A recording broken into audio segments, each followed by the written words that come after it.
Greetings, you all. So today we're going to be talking about the Rose of Jericho and prosperity spells and home blessings and prosperity tips. Okay, so the Rose of Jericho. Here's my piece right here,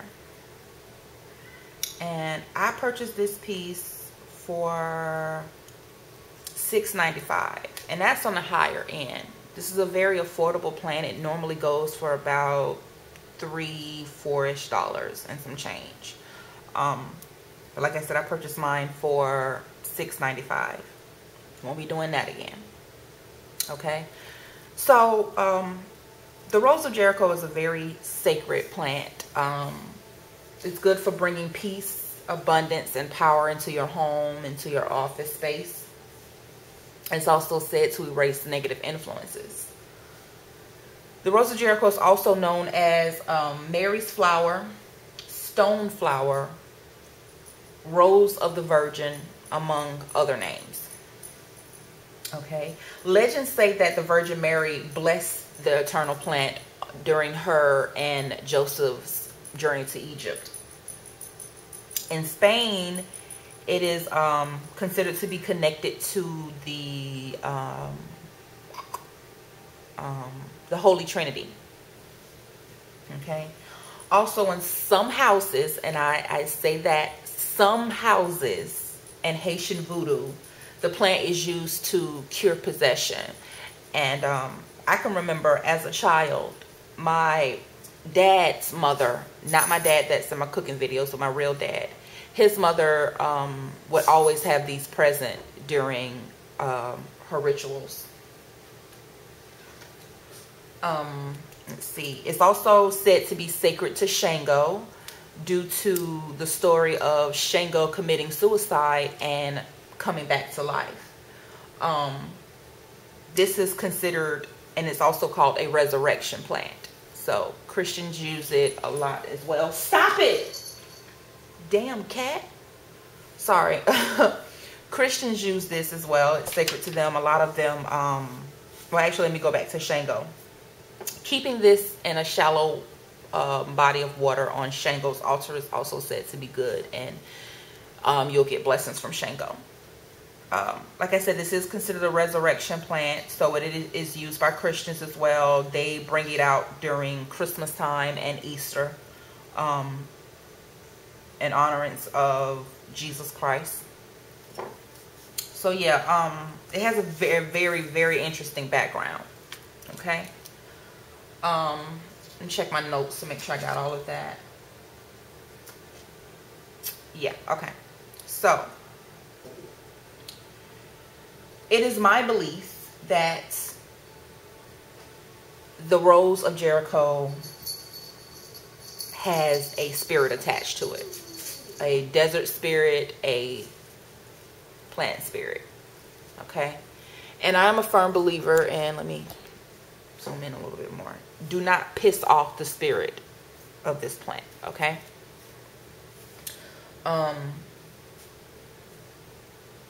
It could be because I am really big on working with spirits, and spirits communicate with me, and they're pretty much all around me, that you're not going to get the full effect, or you're not going to get anything rather from this plant unless you have a relationship with the spirit of this plant. Hold on, bad kitties. Stop it.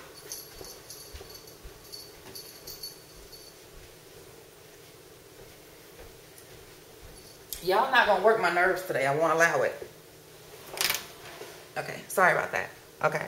So yes, it's my belief that you're not going to get anything from this plant, this sacred plant, without first connecting and having a relationship with the spirit that is attached to your Rose of Jericho. Okay.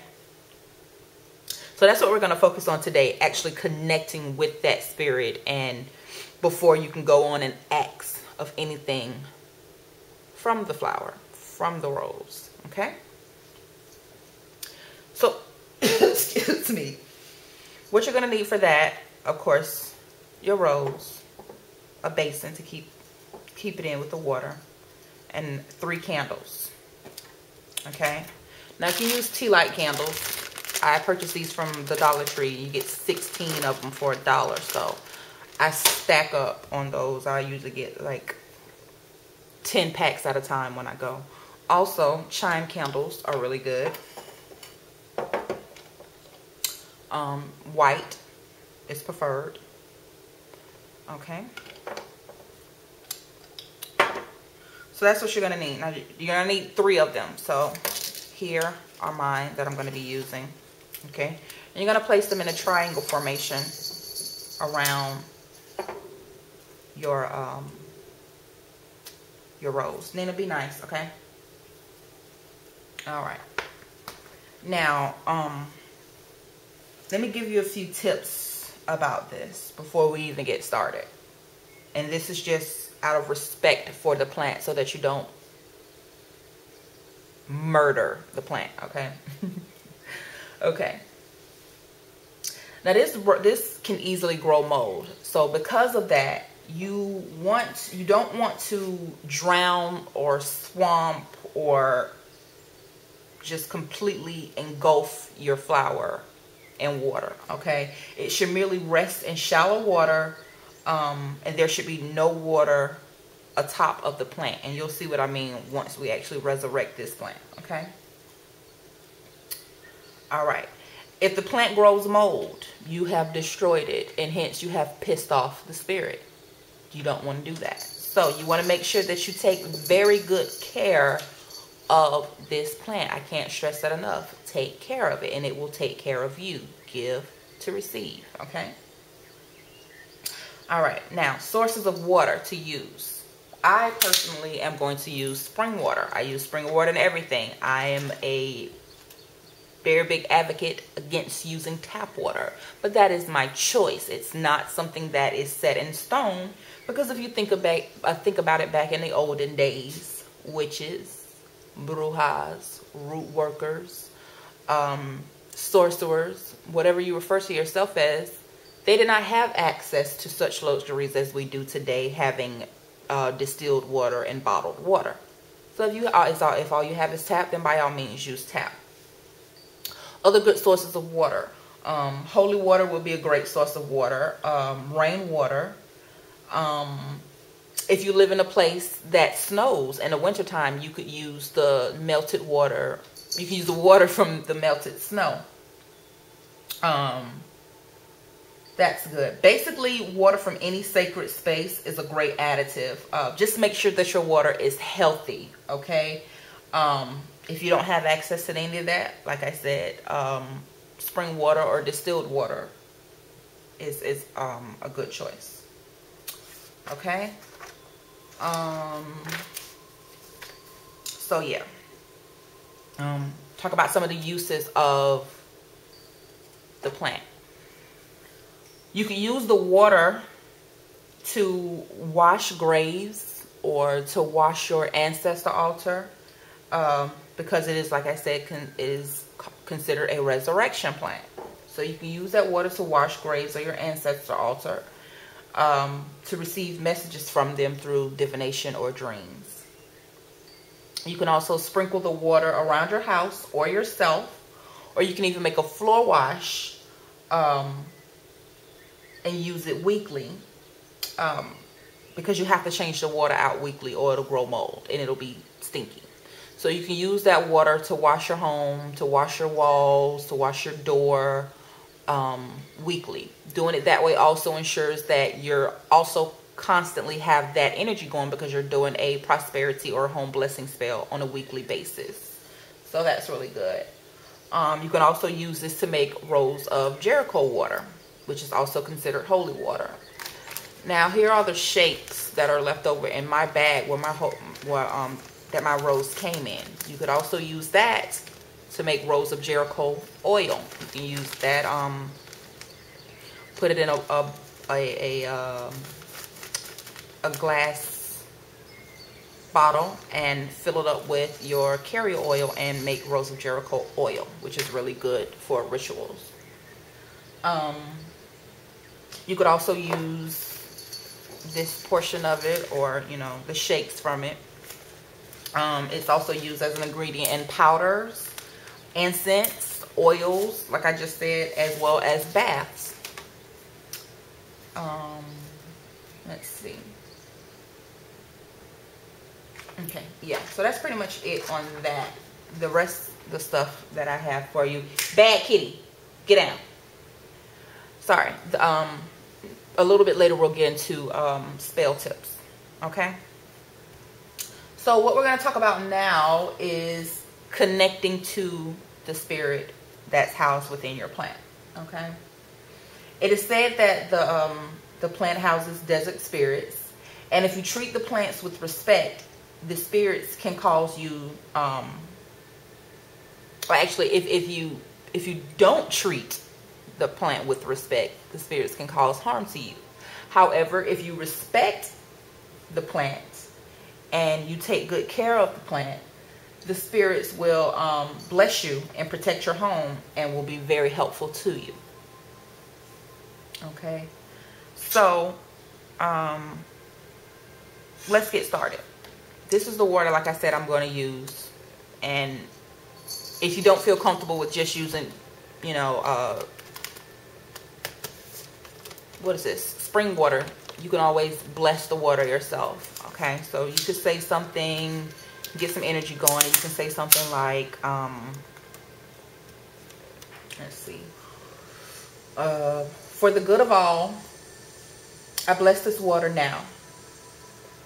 Okay.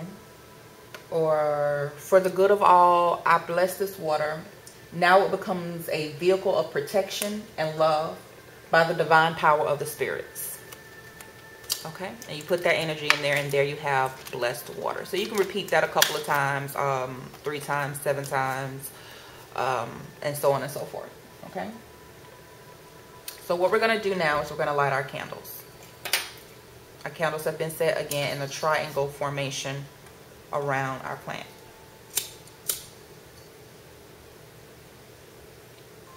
I'm sorry, my AC is on, so my flame keeps getting blown out.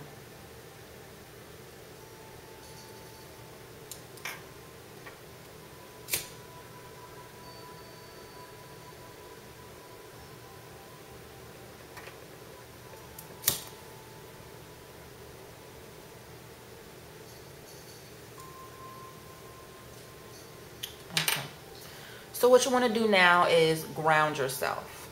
Okay, you want to put yourself in, and also you want to keep some sage going. Oh, I'm a firm believer in any type of magical workings that you do, even if it's just meditating or praying. You want to keep some type of protection incense or sage going, because of the simple fact that you're working up a lot of energy, and you have some nasties out there that will be attracted to that energy. So you want to make sure that you keep yourself, your home, your family, and all of that protected at all times. Okay, so it's at this point you want to ground yourself. You want to let go of anything that you're thinking of that is not for the good. Okay, breathe in through your nose and out through your mouth.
So once you've done that and you've centered yourself and ground yourself, okay, you want to move on to inviting and welcoming the spirit to your home.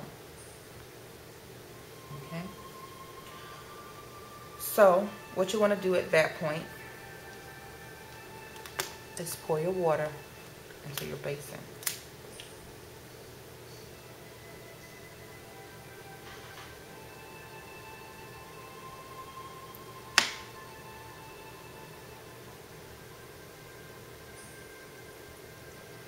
Again, taking care not to use too much water. Want to make sure that the roots of your plant are in the water.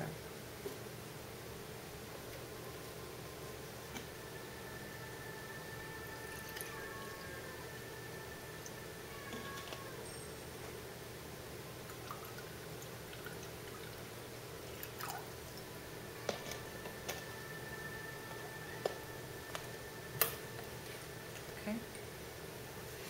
Now, as time goes by, it'll start to open. Okay. So what you want to say next is something along the lines, you don't have to use this specifically. Hold on, let me turn my AC off.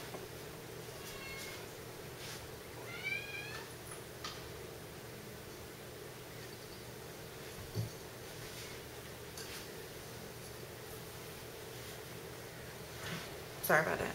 Okay. So yeah, you want to say something along the lines, you don't have to use this one specifically. Okay. You want to call out to the sacred spirit of Jericho.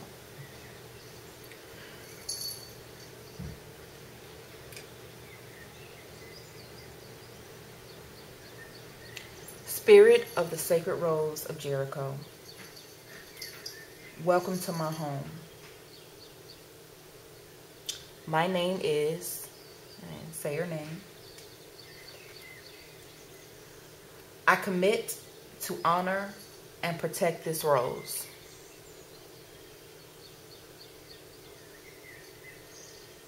Please protect me, my family, and my home.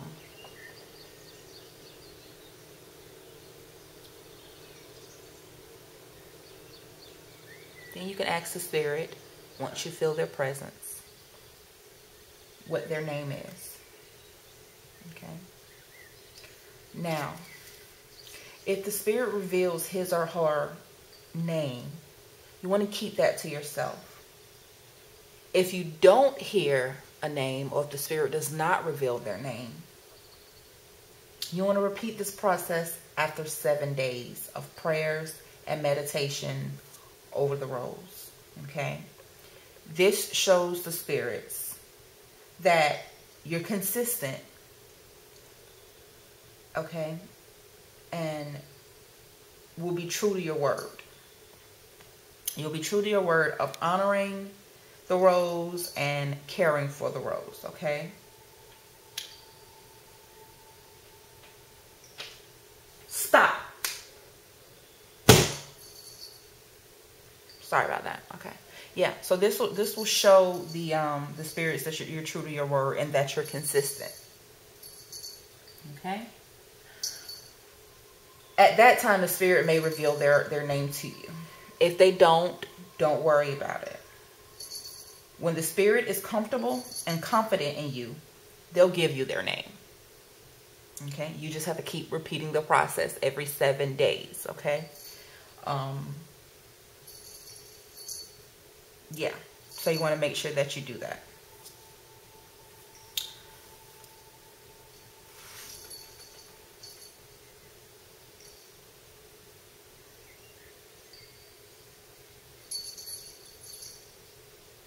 So now we're pretty much going to wait for our flower to resurrect. And then we'll go from there. You can't move on to step 2 until you've established that connection with your plant. So since I've been doing this on camera and I haven't been able to concentrate, I was not given a name because my full energy was not into it. So I'm going to go and I'm going to do that, and I'll be back later once the plant has opened up and I feel comfortable moving on to the next step. Okay? So I hope that bit of information was helpful to you all. And if you have any questions, comment below or send me an inbox message. Okay? Blessings. Bye.